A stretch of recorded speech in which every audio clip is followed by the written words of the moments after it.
आप सभी सदस्यों को ज्ञात ही होगा कि हम यहाँ पर चर्चित मुद्दों एवं आप लोगों की समस्या एवं आपके सुझावों को सरपंच महोदया के सामने रखते हैं। मैं माननीय सरपंच जी से निवेदन करती हूँ कि वे इस बैठक की शुरुआत करने की अनुमति दें। आज की ग्राम सभा में मैं आप सभी का स्वागत करती हूँ।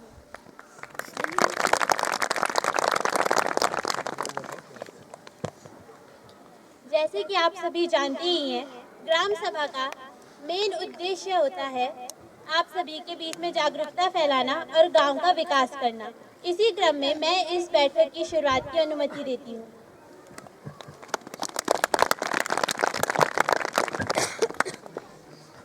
माननीय सरपंच जी, मैं एक अभिभावक प्रतिनिधि होने के नाते आपका ध्यान गांव के राजकीय प्राथमिक विद्यालय की ओर आकर्षित करना चाहती हूँ। जैसा कि हम सभी जानते हैं, गांव के बहुत से बच्चे विद्यालय में पढ़ते हैं, किंतु वहां पर एक ही शिक्षक उपलब्ध है। और राष्ट्रीय शिक्षा नीति 2020 के अनुसार अगर किसी भी विद्यालय में 30 से अधिक छात्र पढ़ते हों, तो वहां एक से अधिक शिक्षकों का होना भी अनिवार्य है। और हमारे गांव के विद्यालय में जो शिक्षक पढ़ाते हैं, वह छात्रों को पढ़ाने के साथ साथ विद्यालय संबंधित अन्य कार्य भी करते हैं, जिससे छात्रों की पढ़ाई पर प्रभाव पड़ता है। सरपंच जी, मेरा आपसे अनुरोध है, इस समस्या पर चर्चा कर इस समस्या का समाधान निकाले। धन्यवाद। शिक्षा एक बहुत ही महत्वपूर्ण विषय है। गांव के बच्चों के भविष्य को हमें बहुत गंभीरता से लेना होगा। मैं इस विषय में हमारे गांव के विद्यालय के हेडमास्टर से उनके विचार लेना चाहूँगी। सरपंच जी, अभिभावक प्रतिनिधि के विचारों से मैं सहमत हूँ। शिक्षा किसी भी देश के युवाओं के सपनों को उड़ान देने में सर्वाधिक महत्वपूर्ण होती है। बच्चों की शिक्षा में किसी भी प्रकार का व्यवधान न आए, इसीलिए विद्यालय में बच्चों के लिए एक शिक्षक विद्यालय में बच्चों के लिए तय अनुपात में शिक्षक होने चाहिए। विगत महीनों से हमारे विद्यालय के एक शिक्षक का किसी दूसरे विभाग में चयन होने के कारण उनका पद रिक्त है। मैंने इस संबंध में खंड शिक्षा अधिकारी को सूचित कर दिया है, किंतु जब वर्तमान किंतु जब तक यह पूरी नहीं हो जाती है, तब तक वैकल्पिक व्यवस्था के रूप में गांव के ही किसी भी शिक्षित युवा को अतिथि शिक्षक के रूप में नियुक्त करने को लेकर बीओ महोदय ने जिला अधिकारी महोदय को से वार्ता कर उनकी सहमति प्राप्त कर ली है। शीघ्र ही आपकी इस समस्या का समाधान हो जाएगा और बच्चों के उज्जवल भविष्य के लिए उनके के बीच किसी शिक्षित युवा को अतिथि शिक्षक के रूप में नियुक्त कर दिया जाएगा। धन्यवाद।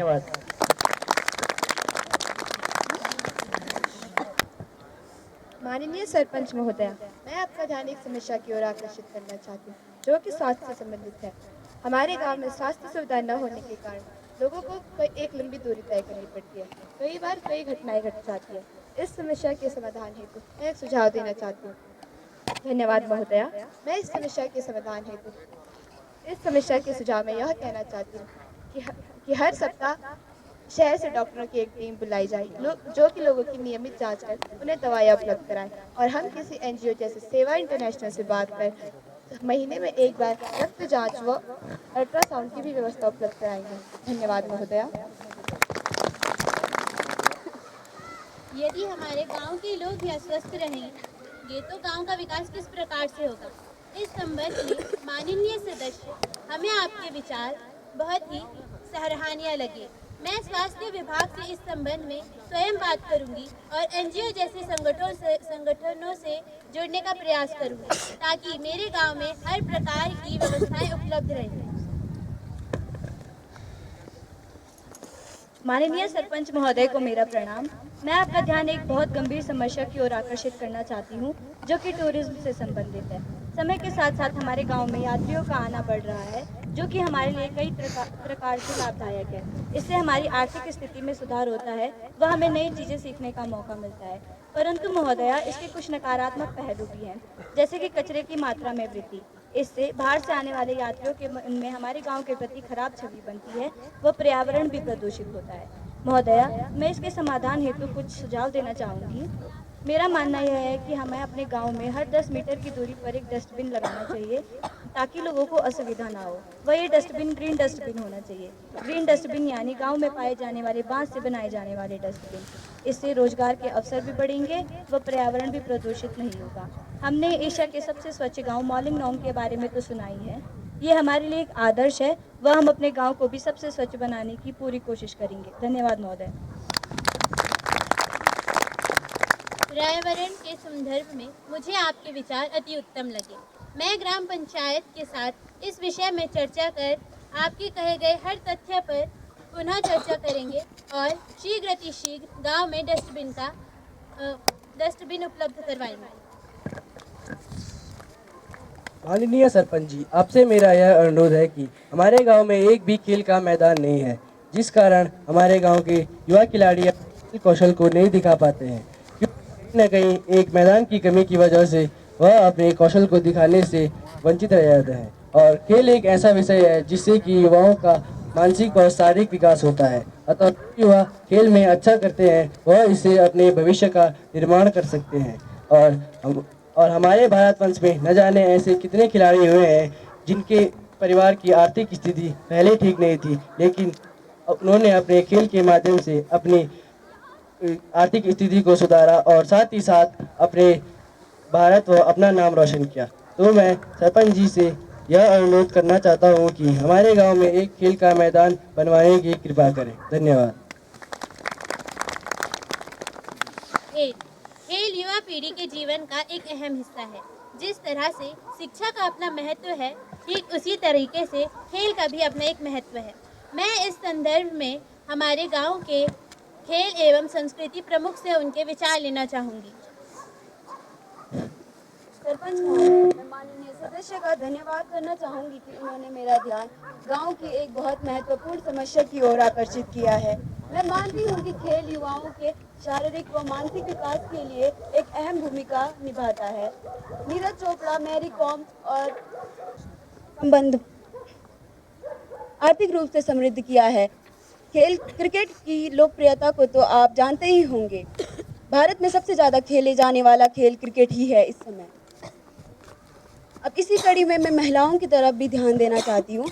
इंडियन वुमेन क्रिकेट टीम ने इस साल वर्ल्ड कप जीतकर भारत का नाम रोशन किया है। अब जब बात देखने के वालों की हो रही है तो क्यों ना कुछ ऐसे लोगों की बात भी की जाए जिनकी देखने की क्षमता नहीं है। इंडियन ब्लाइंड क्रिकेट टीम ने वर्ल्ड कप जीतकर न केवल अपनी प्रतिभा का प्रदर्शन किया है, बल्कि एक इस तरह का उदाहरण सबके सामने लाया है कि अपनी कमी को अपनी खूबी कैसे बनाया जाए।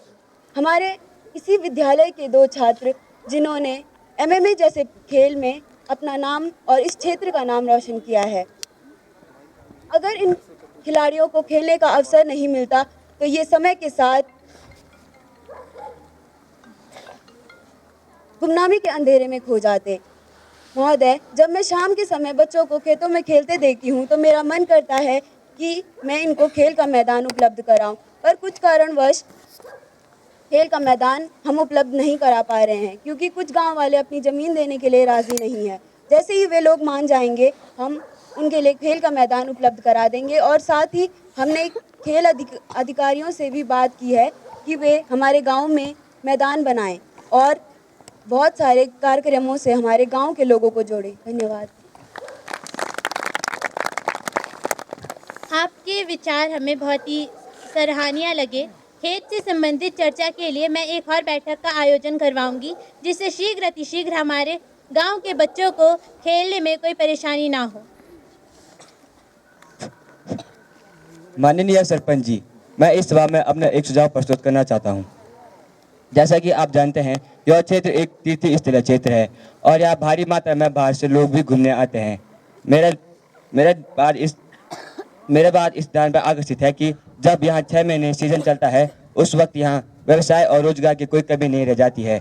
जब 6 महीने के बाद यहाँ सीजन बंद हो जाता है, उसके बाद सीजन बंद होने के कारण व्यवसाय और आय की बहुत कमी महसूस होने लगती है। मेरे बात इस बात पर आकर्षित है कि हम गांव में एक संगठन बनाएं और उन संगठन में गांव के युवा को सम्मिलित करें। वो युवा बाहर से आए यात्रियों को बर्फीले क्षेत्र घुमाएं और यात्रियों के लिए ट्रैकिंग स्थल पर रोमांचक क्रीड़ा और उनकी हर व्यवस्था को भी देखा जाए, जैसे कि रात्रि विश्राम आदि, और उनको उत्तराखंड का पारंपरिक खाद्य खिलाया जाए, जैसे कि आलू की तिजोरी और लंगड़े की भुजी और कनाली का साग आदि। माननीय सरपंच जी, मैं आपसे यह अनुरोध करता हूँ कि एक गांव में एक संगठन बनाएं और उनको युवा को सम्मिलित करें। इस कारण युवा को भी बहुत सारे फायदे होंगे। उनसे शारीरिक, मानसिक और तन मन में बल बढ़ेगा और उनकी मासिक आय भी बढ़ेगी। धन्यवाद महोदय। गांव वासियों के व्यवसाय से जुड़े फैसले ही संपन्नता लाते हैं। मुझे आपके विचार आपके लोगों के लिए बहुत ही अच्छे लगे। यदि इस प्रकार से नए नए रोजगार के अवसर मिले तो हमारे लोगों को पलायन नहीं करना पड़ेगा, जो कि एक बहुत ही अच्छी बात है। मैं इस संबंध में उच्च अधिकारियों से बात कर ट्रैकिंग आदि जैसे कार्यों की शुरुआत करवाऊंगी। माननीय सरपंच जी, आप जानते हैं कि यहाँ पहाड़ी इलाका है, जिस कारण यहाँ रोजगार की समस्या है। देखा जाए तो यहाँ की प्राकृतिक संपदा के जरिए रोजगार प्राप्त किया जा सकता है, जैसे माल्टे और काफल का उत्पादन। इसी प्रकार रोजगार के साथ साथ यहाँ किए जाने वाले प्राकृतिक उत्पादन को भी प्रचलित किया जा सकता है। इलाका है, यहाँ माल्टे और काफल जैसे बहुत फल होते हैं, जिनका उपयोग हम जूस, जेली और जैम बनाने में कर सकते हैं, तथा बच्चों के लिए टॉफियाँ बनाने में भी, जो कि प्रकृति से मिली हुई चीज़ों से बनते हैं, तो यह बिल्कुल भी हानिकारक नहीं होगा। लोग बाजार से जूस तो लाते ही हैं, पर लोगों को यह डर बना रहता है कि कहीं इसमें रासायनिक पदार्थों का उपयोग ना हुआ हो। इससे कारण कहीं लोग जूस घर में ही बनाते हैं, और हम इसको जल्द ही FSSAI से प्रमाण पत्र दिलाकर यह प्रमाणित कर देंगे कि यह 100% शुद्ध है। टिहरी की एक महिला जिनका नाम शशि रतोड़ी है, उन्होंने पहाड़ी नमक बना के अपनी पहचान बनाई थी। इससे हमारे गांव की महिलाओं को जागरूक होना चाहिए।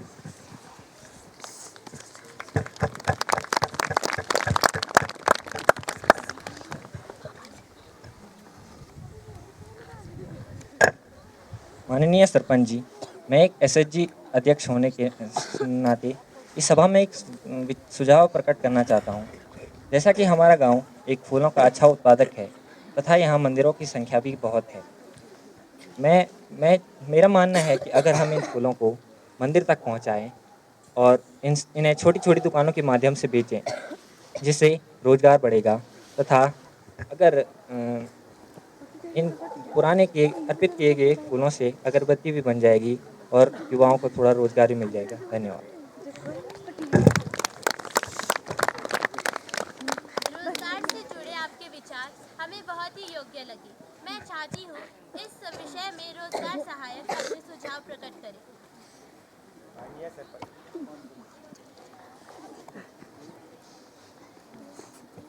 माननीय सरपंच जी, मैं रोजगार सहायक इस प्रश्न का सुझाव आपकी आज्ञा से इस बैठक में रखना चाहूँगा। मेरा सुझाव यह है कि मैं गांव के सभी युवाओं से बैठक करके ज़्यादा से ज़्यादा युवाओं को इस कार्य में जोड़ने का प्रयास करूंगा और सरकार की अनेक योजनाएं भी सभी लोगों को बताऊंगा। मैं सभी ग्रामवासियों को कुछ नया करने की प्रेरणा भी दूंगा। धन्यवाद। माननीय सरपंच जी, मेरा आपसे यह प्रश्न है कि हम जो भी फसल उगाते हैं वो जंगली जानवरों द्वारा नष्ट कर दी जाती है। इससे हमारी आय में भी बहुत नुकसान होता है और हमारे जैसे किसानों को बड़ा नुकसान झेलना पड़ता है। और आज की तारीख पर आप भी जानते हैं कि गुलदार और भालू का आतंक फैलता जा रहा है, जैसे कि हमारे रुद्रप्रयाग जिले में कई लोगों को जख्मी भी किया है और कुछ को तो बड़ी बेरहमी से मार दिया गया है। मेरा आपसे अनुरोध है कि जल्द से जल्द इस समस्या का निवारण किया जाए। धन्यवाद। हमारे लोगों की आजीविका सर्वाधिक खेती पर आधारित है। जंगली जानवरों का इस प्रकार का आतंक बहुत दयनीय विषय है। इस विषय में मैं कृषि सहायक के सुझाव व इस समस्या के समाधान हेतु कुछ तर्क चाहती हूँ, ताकि जल्द से जल्द उन तर्कों पर कार्य कर हम इस समस्या से छुटकारा पा सकें। सरपंच जी, यह मामला मेरे संज्ञान में आया है और मैंने इसकी जानकारी वन विभाग को दी है और उनसे इलेक्ट्रिक फेंसिंग की मांग की है। और मेरा गांव वालों के लिए यह एक सुझाव है कि हमें ऐसी फसलें उगाने पर जोर देना चाहिए जिन्हें बंदर या अन्य जानवर हानि न पहुंचाते हों। और इससे संबंधित सरकार की बहुत सारी योजनाएं भी हैं, जैसे कीवी मिशन और फूल उगाना। और कई लोगों ने इन योजनाओं का इस्तेमाल करके अपनी आजीविका को बढ़ाया है। और मैं गांव वालों से ये कहना चाहता हूँ कि सरकार की ऐसी योजनाओं में उनका सहयोग करें। और गुलदार आदि अन्य वन जीवों का जो आतंक है, जो मनुष्य पर आक्रमण कर रहे हैं, हम उसके लिए गांव में इलेक्ट्रिक फेंसिंग करवाएंगे और सरकार से स्ट्रीट लाइट की व्यवस्था के लिए मांग रखेंगे और जल्द ही इलेक्ट्रिक फेंसिंग और स्ट्रीट लाइट्स लगवाएंगे। धन्यवाद।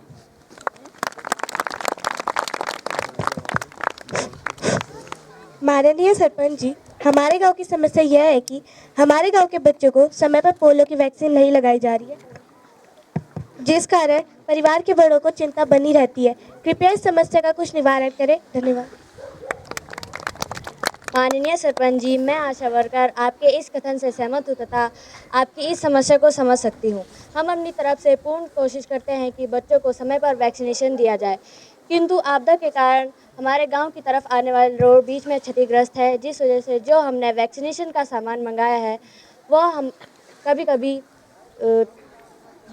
हमारे पास देर तक पहुंचता है। और जैसे कि हमने जिलाधिकारी साहब से इस बारे में चर्चा की है तथा उन्होंने हमें यह बताते हुए आश्वस्त किया है कि वे PWD से जल्द ही बात करके इस समस्या का समाधान करेंगे। और जैसे कि जो बच्चे हैं वो अपने माता पिता के जान होते हैं, और अगर उन्हीं बच्चों का स्वास्थ्य ठीक नहीं रहेगा तो उनके माता पिता को भी बहुत कष्ट होगा। इसलिए हम हर माह घर घर जाकर उन बच्चों की जांच करते हैं और जिन बच्चों का टीकाकरण नहीं हुआ हम उन बच्चों की टीकाकरण करते हैं तथा दवाइयाँ बांटते हैं। धन्यवाद।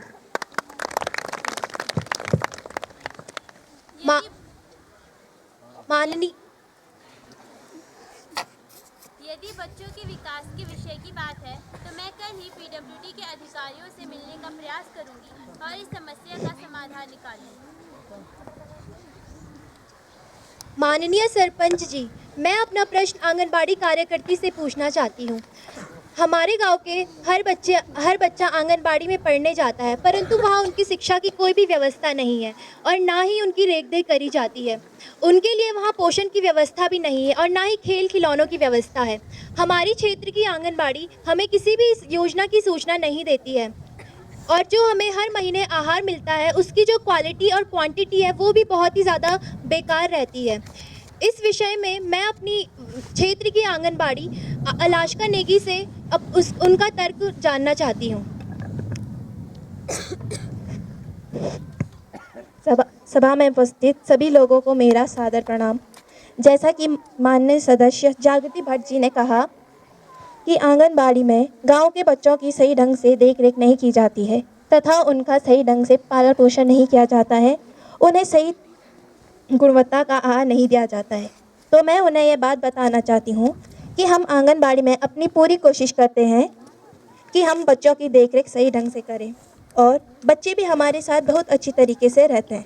हम उन्हें शिक्षक के रूप में नहीं अपितु दोस्त के रूप में हर छोटी चीज़ सिखाते हैं, हर वो छोटी चीज़ बताते हैं जो उन्हें पता होनी चाहिए और बच्चे भी हमें शिक्षक नहीं दोस्त मानते हैं और हमारे साथ बहुत अच्छी ढंग से रहते हैं।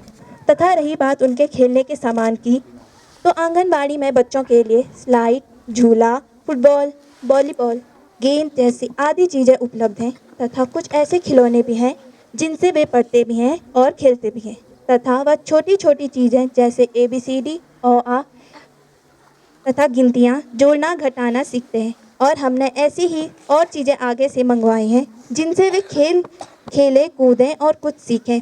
रही बात उनके आहार की या पोषण की, तो हम उन्हें दूध, मौसम के अनुसार फल तथा केला चिप्स, चने, गुड़ जैसी आदि चीज़ें खिलाते हैं, उपलब्ध कराते हैं और हम उनके स्वास्थ्य का भी पूरा ध्यान रखते हैं और अपनी पूरी कोशिश करते हैं कि वे अच्छे से रहें। हम अपनी पूरी कोशिश करते हैं कि हम बच्चों का सही ढंग से ध्यान रखें और यही कोशिश हम आगे भी करते रहेंगे। धन्यवाद। यदि सभा के अन्य किसी और सदस्य को कोई सुझाव देने हो, कोई समस्या प्रकट करनी हो तो वो अपनी समस्याएं प्रकट कर सकते हैं। अब मैं इस बैठक की समस्त समस्याएं और उनके समाधानों का संपूर्ण विवरण सचिव महोदय से चाहती हूँ और जल्द ही सुधार लाने का पूर्ण प्रयास करूँगी। आज की इस बैठक के परिणाम हमें बहुत जल्द ही देखने को मिलेंगे। आप लोगों द्वारा सरपंच महोदया को जितनी भी समस्याएं बताई गई हैं, ग्राम पंचायत उनका निवारण अवश्य करेगी और जल्द से जल्द करेगी। आज की इस बैठक के चर्चित मुद्दे निम्न हैं। स्वास्थ्य सुविधाएं जिनकी पूर्ति के लिए लंबी दूरी तय करनी पड़ती है, इनके समाधान स्वरूप स्वास्थ्य विभाग से बात की जाएगी और व्यवस्थाएं उपलब्ध कराई जाएंगी। पर्यावरण संबंधित सदस्य के विचार और जल्द ही डस्टबिन की उपलब्धता। खेल के मैदान के ना होने के कारण बच्चों का विकास में रुकावट, जिसके लिए जल्द ही एक और बैठक का आयोजन किया जाएगा। रोजगार से संबंधित परेशानियां जिनका समाधान जल्द निकलकर सभी को रोजगार मिलेगा, छोटे से छोटे संगठनों का भी आयोजन किया जाएगा। हमारे फल फूल का इस्तेमाल कर पहचान बनाना और रोजगार भी दिलाना, इस संबंध में उच्चाधिकारी को प्रस्तावना भेजी जाएगी। खेती को बहुत गंभीरता से लेते हुए वन विभाग के अधिकारियों से चर्चा की जाएगी। बच्चों के स्वास्थ्य को पूरी तरह से ध्यान में रखते हुए जल्द ही PWD को प्रस्तावना भेजा जाएगा। गुणवत्ता की जांच की जाएगी। निम्न चर्चित मुद्दों पर शीघ्र कार्रवाई की जाएगी। आप सभी ग्रामीण वासियों का बहुत ही आभार मैं व्यक्त करती हूँ। इसी प्रकार से आप अपनी समस्याओं को बैठक में प्रकट करें ताकि हम उनका समाधान निकाल सकें। इसी क्रम में बैठक को सरपंच जी की अनुमति से समाप्त किया जाता है। धन्यवाद।